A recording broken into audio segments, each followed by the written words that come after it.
His first major works, which was in 1932, called The Pastures of Heaven. And so this is basically the Pastures of Heaven, is Corral de Tierra. And it's basically an interesting story. He set this back in the 1800s as some of the original pioneering families that had settled here in Corral de Tierra. And they were a fairly tight-knit group. They actually were a little intermarried between them all. And they were cattle people. And they felt like they were in heaven because of the beautiful area and kind of the history behind the area. And then in comes a new family who are kind of the white trashy people.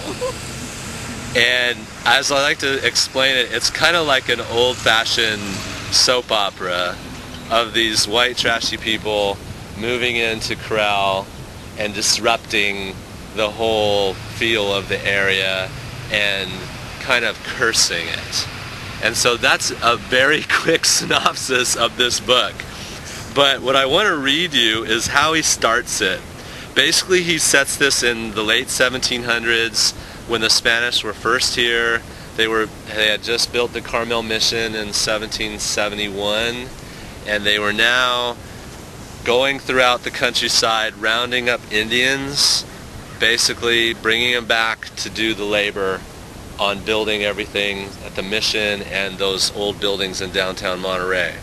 So they were basically kind of getting the Native American Indians that lived right here in Corral de Tierra and in the Salinas Valley, because the Indians didn't stay on the coast. It's too cold and foggy there.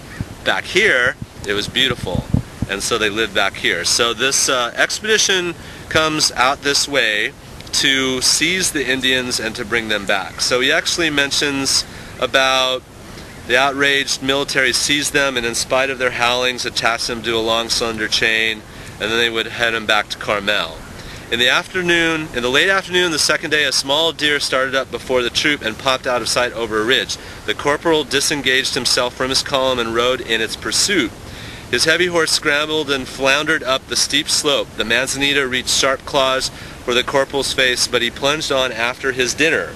In a few minutes he arrived at the top of the ridge, and there he stopped, stricken with wonder at what he saw.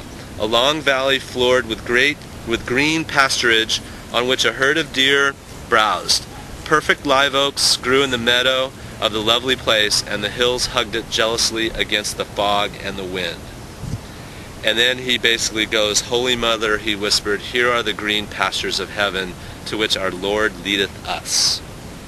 And then he brings it, his descendants are almost white now, and we can only reconstruct his holy emotion of discovery. And then he kind of basically goes on and he starts setting the story in the mid to late 1800s of these cattle families that were just kind of getting started.